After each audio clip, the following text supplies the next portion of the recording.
Voici pour les titres de ce journal.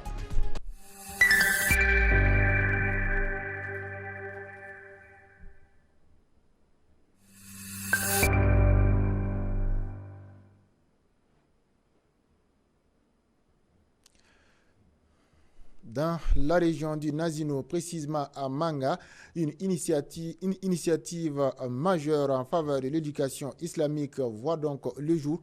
Le mouvement sunnite, à travers une forte délégation avec à sa tête Dr Mohamed Issa Kindo, a effectué une visite de terrain sur le chantier d'un centre de mémorisation du Saint-Coran en construction dans le village de Kouakin. Ce futur complexe religieux et éducatif comprendra une mosquée, 6 salles de classe ainsi que des logements destinés aux enseignants et aux apprenants. Un projet porteur d'espoir qui ambitionne de renforcer l'enseignement coranique et de promouvoir les valeurs spirituelles au sein de la communauté. Nous suivons ce reportage de Mohamed Lamine Ouedraogo. Dans la région du Nazinon, précisément à Manga, une initiative importante en faveur de l'éducation islamique voit le jour. Le mouvement sunnite, à travers une forte délégation, a effectué une visite de terrain sur le chantier d'un centre de mémorisation du Saint-Coran en construction dans le village de Kouakin. Sur place, les membres de la délégation se sont dit satisfaits de l'état d'avancement des travaux. Selon les responsables, ce futur complexe comprendra une mosquée, 6 salles de classe ainsi que des logements pour les enseignants et les apprenants. À travers ce projet, les initiateurs entendent renforcer l'enseignement coranique et promouvoir les valeurs spirituelles au sein de la communauté. C'est avec une très grande joie que nous avons effectué le déplacement aujourd'hui, jeudi 9 avril 2026, pour nous rendre à Kouakin, et précisément à Ouazélé. Donc c'est dans le cadre d'une visite de travail, de construction d'un centre de mémorisation nommé Dar Abi Moussa Al-Ash'ari. Donc nous avons pu constater un avancement vraiment significatif dans les travaux. Nous avons pu constater qu'il y a une mosquée dans le centre, des classes et des boutiques et bien d'autres infrastructures qui puissent accompagner les élèves dans la mémorisation du Coran. Bon, alhamdoulilah, après la construction, bien entendu, de ce centre, nous allons procéder au recrutement des élèves pour la mémorisation du Coran, des enseignants, et nous allons inculquer les valeurs morales de la religion islamique aux élèves dans ce centre, Inch'Allah ta'ala. Et nous avons prévu aussi un centre dédié aux femmes musulmanes qui vont mémoriser le Coran dans ce centre, Inch'Allah. À l'endroit du donateur, nous implorons Allah de lui faciliter davantage l'accompagnement de la construction de ce centre et nous implorons Allah de lui accorder une longue vie et de le rendre tout ce qu'il a fait au centuple, Inch'Allah. Ils ont enfin remercié les habitants pour les efforts qu'ils fournissent pour accompagner ce projet et les exhortent à redoubler d'efforts pour son accomplissement. À l'endroit des habitants du village, nous avons déjà constaté que les habitants du village sont vraiment mobilisés de façon effective pour accompagner les constructions et les différents travaux dans ce centre. Mais nous les appelons encore à redoubler assez d'efforts et à accompagner le centre, que ce soit de façon matérielle, que ce soit de façon financière.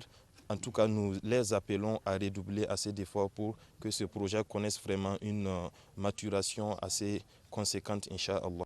Un projet porteur d'espoir qui devrait contribuer à l'éducation et à la formation religieuse des jeunes dans la région. Et ce vendredi, l'ambassadeur de la République populaire de Chine, dans le cadre d'une visite de courtoisie et d'échanges visant à renforcer les relations de coopération entre les deux parties. Au cours de cette rencontre, les responsables du point focal ont présenté les missions, les activités ainsi que les perspectives de leur structure. L'ambassadeur s'est montré particulièrement intéressé par les initiatives en cours, notamment celles liées au développement économique et au renforcement des capacités institutionnelles. Populaire de Chine, au bureau du point focal, facilitateur privilégié, entre la représentation diplomatique de l'Empire du Milieu et le gouvernement du Burkina Faso. Prestations, démonstration du kata, visite des locaux, tout est mis en œuvre pour réserver un accueil chaleureux aux diplomates et à sa délégation. Ce moment privilégié offre aux deux hommes l'occasion de passer en revue la coopération sino-burkinabé.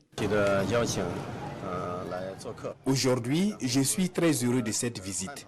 Je suis au Burkina Faso depuis fin juillet de l'année passée.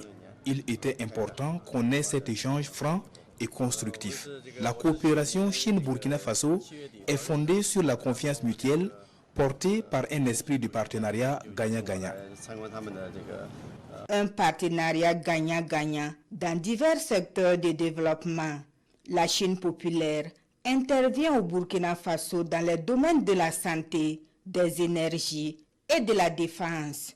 Cette rencontre ouvre donc la voie à de nouvelles perspectives de collaboration. De la défense, la Chine s'engage à soutenir encore davantage le Burkina Faso dans la lutte contre le terrorisme et la reconquête du territoire national.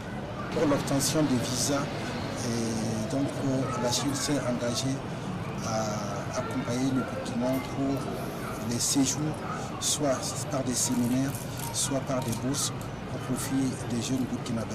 Nous avons échangé longuement sur la sécurité alimentaire et la République populaire de Chine s'engage à soutenir le Burkina dans les efforts de la souveraineté alimentaire. Un don de près de 2000 tonnes de céréales est également annoncé à cette tribune. Le diplomate Zhao Deon est le 3e ambassadeur de la Chine populaire au Burkina Faso depuis la reprise des relations diplomatiques entre Ouagadougou et Pékin en 2018. Le Premier ministre Rimtalba Jean-Emmanuel Ouédraogo a accordé à ce mercredi 8 avril 2026 une audience à une délégation du Conseil supérieur de la communication et de l'Association des blogueurs du Burkina.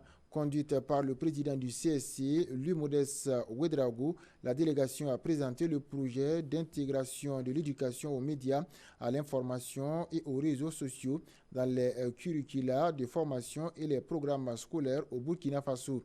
Porté par l'ABB et placé sous le leadership institutionnel du Conseil supérieur de la communication, cette initiative stratégique ambitionne de doter les jeunes générations des compétences nécessaires pour un usage responsable et éclairé des outils de communication modernes. Le Premier ministre a salué la pertinence de ce projet qui s'inscrit en droite ligne de la vision gouvernementale qui accorde une place importante au numérique dans le système scolaire.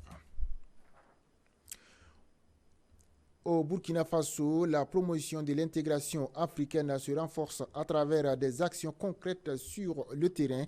Le ministère des Affaires étrangères a initié une session de renforcement des capacités au profit de plusieurs acteurs nationaux afin de mieux les outiller sur les enjeux et les mécanismes de l'intégration régionale. Objectif, permettre une meilleure appropriation des politiques communautaires et renforcer la participation du Burkina Faso dans les dynamiques d'unité et de coopération au sein du continent. Le point avec Moussa Goula.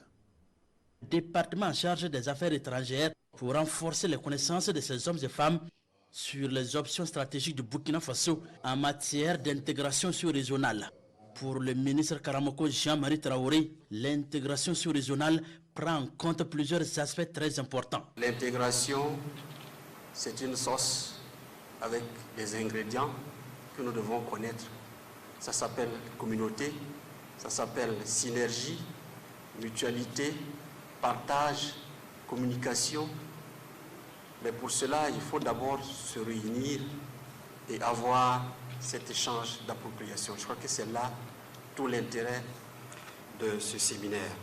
Le Burkina Faso avec le Mali et le Niger ont mis en place la Confédération des États du Sahel pour mieux lutter contre le terrorisme et affirmer leur souveraineté.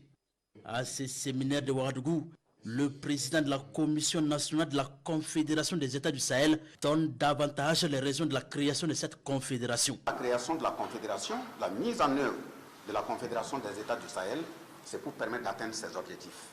À savoir, permettre au peuple de vivre au plan politique de façon très saine, avoir une gouvernance vertueuse qui puisse prendre leurs préoccupations véritables en compte. Au plan sécuritaire également, leur permettre de vivre dans un espace assez sécurisé. Au plan culturel, leur permettre de s'approprier de leur identité, ne pas en avoir honte. Mais également, au plan économique, leur permettre de s'approprier de ce qui leur revient en termes de ressources à tout point de vue.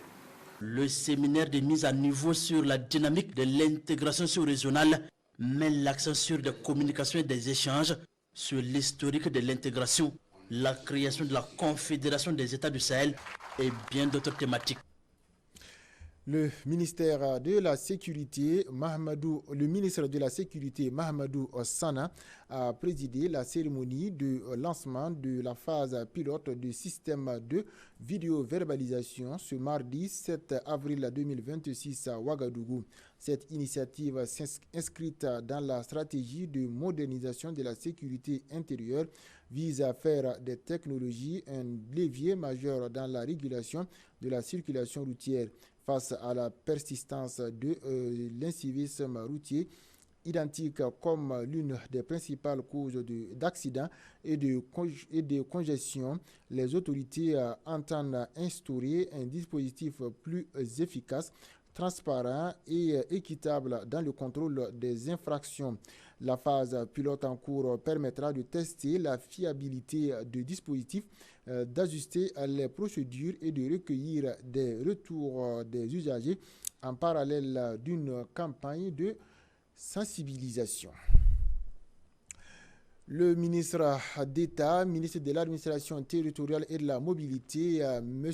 Émile Zerbo, a effectué le vendredi 3 avril 2026 une immersion au port autonome de Lomé et à la plateforme industrielle d'Ekikopé. Cette visite lui a permis de s'imprégner des capacités opérationnelles et explorer les pistes d'optimisation du transit au profit du Burkina Faso. Première escale de la délégation burkinabé, le terminal à conteneurs. Au terme de cette visite, le ministre d'État, M. Émile Zerbo, a salué les avancées significatives enregistrées par le Togo dans la modernisation de ses infrastructures portuaires et industrielles. Il a également réaffirmé l'engagement du Burkina Faso à renforcer les synergies avec les autorités togolaises afin de garantir un transit plus fluide, sécurisé et compétitif au bénéfice des opérateurs économiques.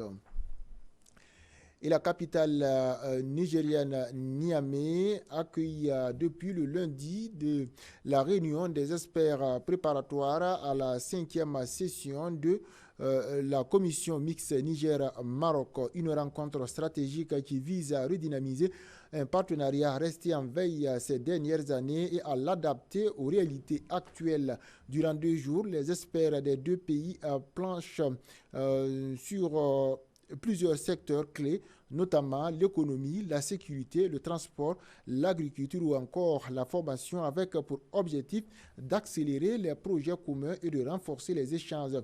Cette session marque ainsi la volonté commune de Niamey et Rabat de relancer un mécanisme de coopération stratégique dans un contexte international en pleine mutation et face aux défis de développement et d'intégration régionale. Dans le cadre du renforcement de la coopération sanitaire au sein de l'Alliance des États du Sahel, un important projet de lutte contre les arbovirus a été officiellement lancé au Mali. Ce programme ambitieux vise à réduire l'impact des maladies transmises par les moustiques, notamment le paludisme, la dengue et le chikungunya, qui constituent des enjeux majeurs de santé publique dans la région. De la dengue au monkeypox, en passant par la fièvre jaune et le Zika, en février 2025, l'Afrique faisait face à plus d'une vingtaine d'épidémies. Pourtant, selon les spécialistes, sa contribution ne représente qu'à peine 2% de la production scientifique mondiale en santé, alors qu'elle abrite 17% de la population mondiale. Un déséquilibre qui interroge et qui appelle à une réponse. C'est dans ce contexte qu'est lancé le projet SCGRA, dédié au renforcement des capacités de recherche clinique et génomique sur les arbovirus.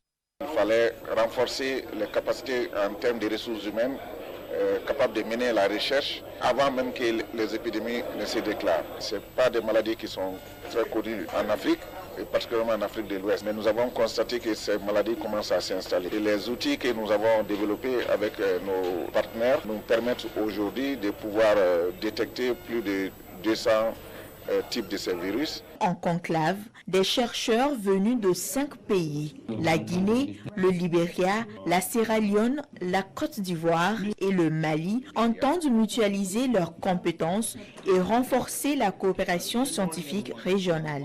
Dans chaque pays, nous travaillons avec les hôpitaux, mais aussi avec les centres de santé communautaires pour permettre aux médecins de pouvoir faire les diagnostics correctement en tenant compte des autres maladies avec lesquelles ces maladies se confondent, comme le paludisme.